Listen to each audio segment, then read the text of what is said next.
안녕하세요. 이서영 목사입니다. 함께 즐거워하는 백주절 여기에 대해서 말씀드리겠습니다.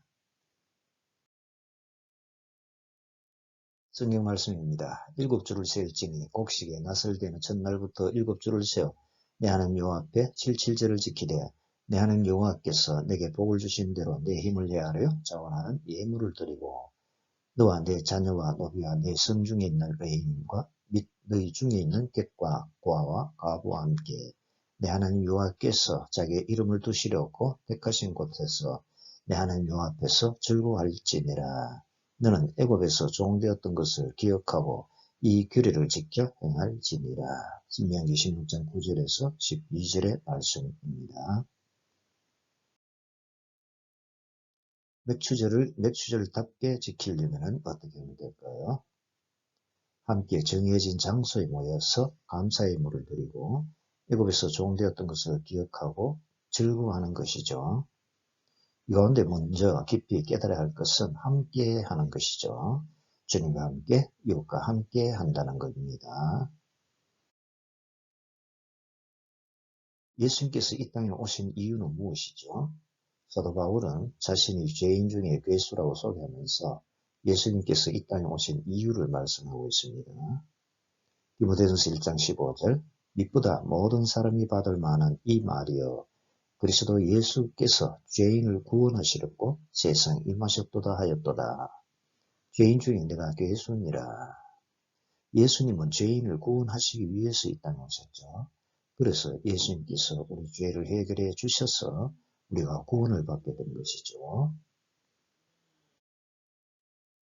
그런데 왜 예수라고 이름을 지었을까요? 마태복음 1장 21절에서 대답해주고 있는데요. 예수님은 자기 백성을 그들의 죄에서 구원할 자이시기 때문이죠. 그런데 예수님께서 자기 백성을 죄에서 구원해 주신 것은 어떤 목적이 있어서 구원해 주셨죠? 구원 자체가 아니라 구원하는 목적이 있지요. 그것은 무엇입니까? 마태복음 1장 21절 다음에 나오는 23절을 보면 알 수 있습니다. 처녀가 잉태하여 아들을 낳을 것인데 그의 이름은 임마누엘이라고 하였죠. 임마누엘을 번역하면 하나님 우리와 함께 계시다라는 뜻입니다. 이러한 것이 구원의 최종 목적이죠. 우리가 예수님을 믿고 구원받도록 한 것은 하나님께서 우리와 함께 계시기 위한 거죠. 우리와 영원토록 함께 하시기 위해서 우리를 구원해 주신 거죠. 할렐루야. 천국은 완벽하게 구원이 이루어진 곳인데요. 요한계시록 21장 1절에서 7절을 보면 잘 알 수 있습니다. 또 내가 새 하늘과 새 땅을 보니 처음 하늘과 처음 땅이 없어졌고 바다도 다시 있지 않더라. 또 내가 보니 거룩한 성 새 예루살렘이 하나님께로부터 하늘에서 내려오니 그 중대한 것이 신부가 남편을 위하여 단장한 것 같더라. 내가 들으니 보호자에서 큰 음성이 나서 이르되 보라 하나님의 장막이 사람들과 함께 있으며 하나님이 그들과 함께 계시리니 그들은 하나님의 백성이 되고 하나님은 친히 그들과 함께 계셔서 모든 눈물을 그 눈에서 닦아주시니 다시는 사망이 없고 애통하는 것이나 곡하는 것이나 아픈 것이 다시 있지 아니하리니 처음 것들이 다 지나갔음 이르라. 보좌에 앉으신 이가 이르되 보라 내가 만물을 새롭게 하노라 하시고 또 이르시되 이 말은 신실하고 참되니 기록하라 하시고 또 내게 말씀하시되 이루었도다 나는 알파와 오메가요 처음과 마지막이라 내가 생명수 샘물을 목마른 자에게 값없이 주리니 이기는 자는 이것들을 상속으로 받으리라. 나는 그의 하나님이 되고 그는 내 아들이 되리라. 천국은 이처럼 하나님과 함께하면서 행복을 누리고 즐거워하는 것이죠. 이루었도다라는 말씀은 구원을 이루었다는 말씀이죠. 그 구원으로 천국을 상속받고 영원히 그 천국에서 주님과 함께 이웃과 함께 삽니다. 그것에서는 눈물도 사망도 애통하는 것도 곡하는 것도 아픈 것도 사라져버리고 없지요. 이러한 것이 사라져버리면 영원히 편안하게 잘 살 수 있지 않겠습니까? 이렇게 하나님께서 함께 하실 때 이러한 행복과 즐거움이 찾아오는 거죠. 예수님께서 구원해 주신 것은 우리와 함께 하셔서 이 행복과 즐거움을 누리도록 해주기 위한 것이라는 겁니다. 할렐루야. 그래서 예수님께서는 이 땅에서 사시는 동안 그 당시 사람들이 이해하지 못하는 행동을 하셨죠. 멸시천대를 받던 사람들과 함께 하셨는데요. 그들은 바로 세리와 같은 죄인들이었습니다. 마태복음 9장 10절에서 13절을 보면은 바리새인들이 예수님께서 마태 세리의 집에서 많은 세리와 죄인들과 함께 앉아 음식을 드시는 것을 보고 제자들에게 따지는 것을 볼 수 있습니다. 어찌하여 너희 선생은 세리와 죄인들과 함께 잡수시느냐? 이것을 예수님께서 들으시고 말씀하셨습니다. 건강한 자에게는 의사가 쓸데없고 병든 자에게라야 쓸데있느니라. 너희는 가서 내가 긍휼을 원하고 제사를 원하지 않느니라 하신 뜻이 무엇인지 배우라. 나는 의인을 부르러 온 것이 아니요 죄인을 부르러 왔노라. 예수님께서는 죄인을 불러 구원해 주시려고 이 땅에 오셨죠. 그래서 우리도 구원을 받게 된 것입니다. 그런데 우리가 죄 짓는 것을 내버려 두면 어떻게 되겠습니까? 죄로 영원히 멸망당하죠. 지옥 형벌에서 영원히 벗어날 수가 없는 겁니다. 예수님께서 만약 너는 왜 항상 죄를 짓느냐? 내가 죄 짓는 것을 모를 줄 아느냐? 우리 다 안다. 너무 오랜 세월 동안 너무나 많은 죄를 지었다. 나는 너 같은 죄인과 함께 지낼 수 없다. 라고 하시면서 고상하고 거룩한 사람들과만 함께 다니시고 죄인들은 더럽고 악하다고 물리치셨다면 죄인은 우리는 어떻게 구원받을 수 있겠습니까? 그런데 죄인과 함께 해주시는 예수님이시기에 우리는 구원을 받게 되는 거죠. 그러므로 우리는 우리를 구원해 주신 주님께 감사드릴 수밖에 없죠. 이스라엘에는 3대 명절이 있습니다. 출애굽기 16장을 보면 6월절, 77절, 초막절이라고 했고요. 그 가운데 오늘 본문을 보면은 맥추절을 77절이라고 한 것을 볼 수가 있습니다. 맥추절이란 말은 출애굽기 23장 16절에 나오는데요. 맥추절을 지키라. 이는 내가 수고하여 밭에 뿌린 것의 첫 열매를 거둔 이니라. 오리나 밀을 추수한 것에 대해 감사드리는 거죠. 그런데 이 맥추절을 77절이라고 부르는 것은 곡식이 났을 때는 첫날인 초실절로부터 7주간 내내 계속 지키는 절기이기 때문입니다. 이것을 또한 오순절이라고도 하죠. 50일 동안 계속되는 절기이기 때문이죠.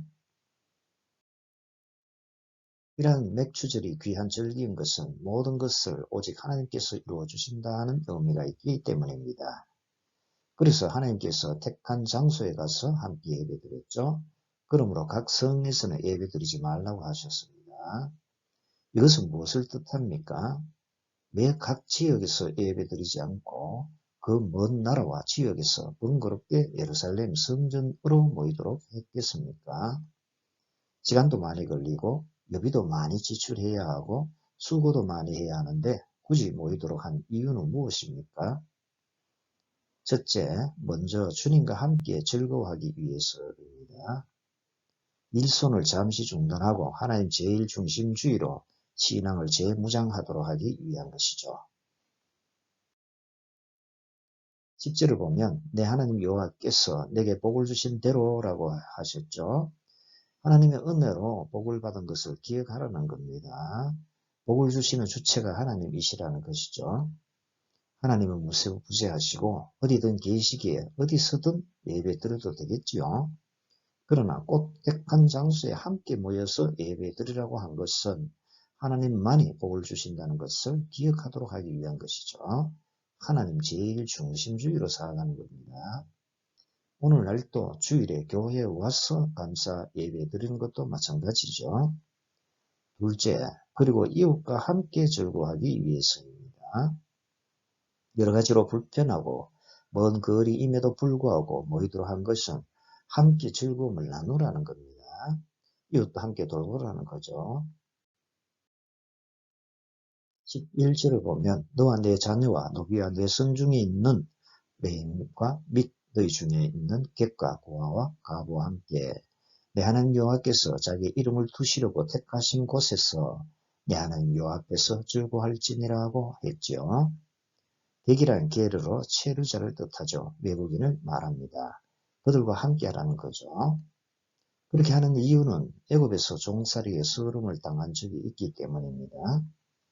너희들도 애굽 땅에서 나그네였다. 나그네의 서름과 사정을 잘 알지 않느냐. 그러므로 이방 나그네를 압제하지 말라고 한 거죠. 오히려 선대하라고 한 겁니다.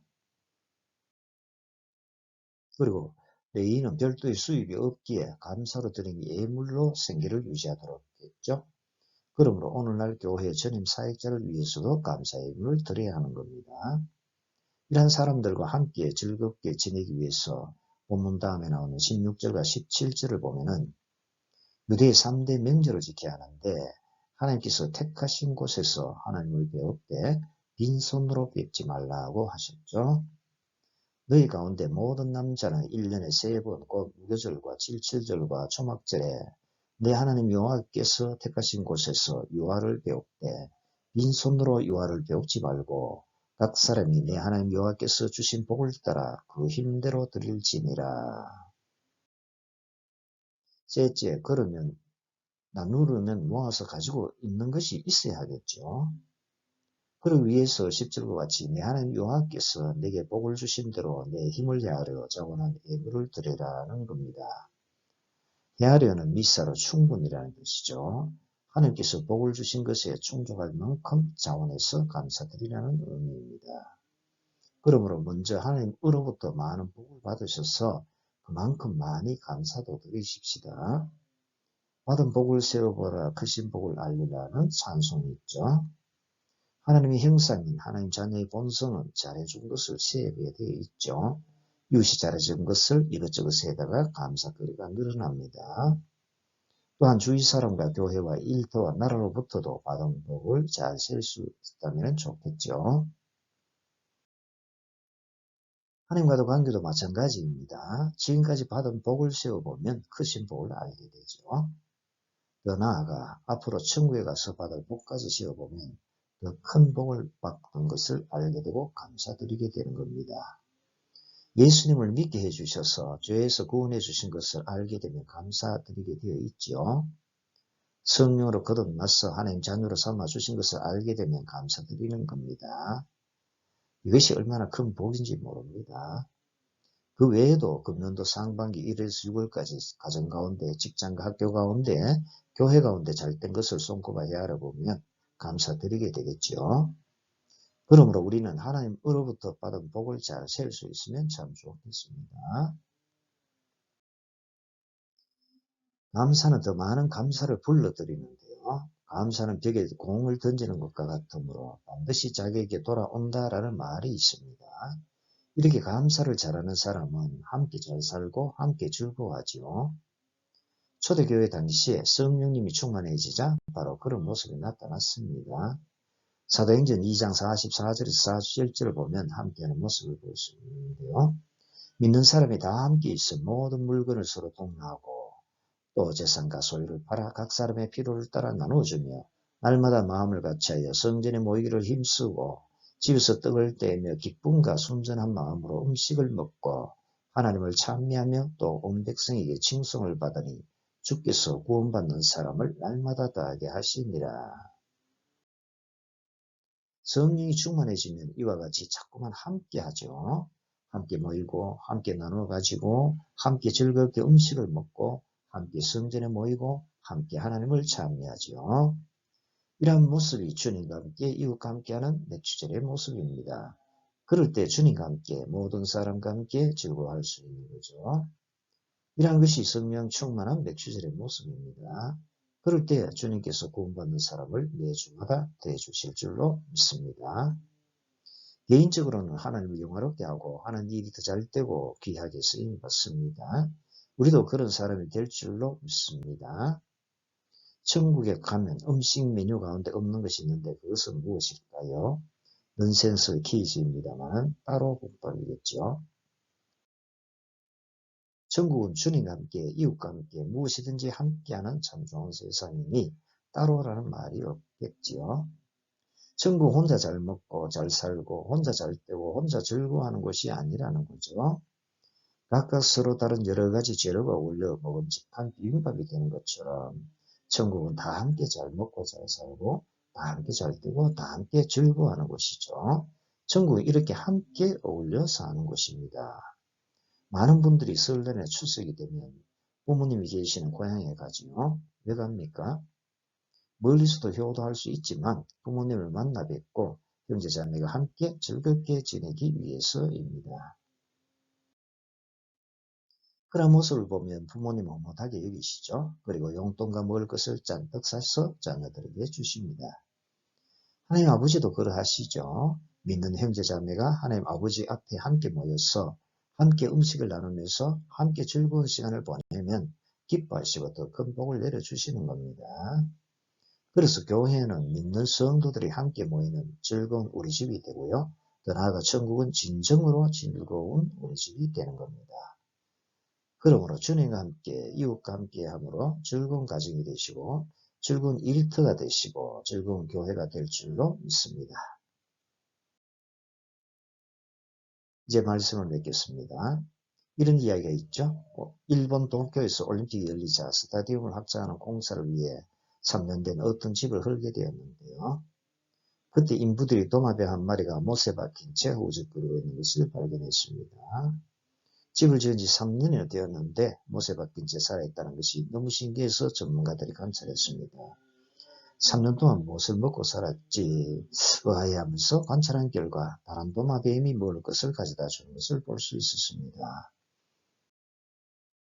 그러므로 사랑하는 성도 여러분, 이웃이 못에 박혀 부둥거리면서 어려움을 겪고 있을 때 격려하고 돌보아 줄 사람은 누구이겠습니까? 함께 즐거워하는 맥주절의 의미를 깊이 깨닫고 지키는 사람이 할 수 있습니다. 그러므로 우리 모두가 그런 사람이 되어서 주님과 함께 이웃과 함께 즐거워하는 맥주절을 지킬 줄로 믿습니다. 이 시간 주여 저도 함께 즐거워하는 맥주절을 지키고 싶습니다. 주여 저에게도 성령 충만하게 부어주셔서 그런 맥주절을 지킬 수 있도록 하옵소서. 그런 맥주절의 정신으로 날마다 주님과 함께 이웃과 함께 살게 하옵소서라고 간절히 기도드리십시다.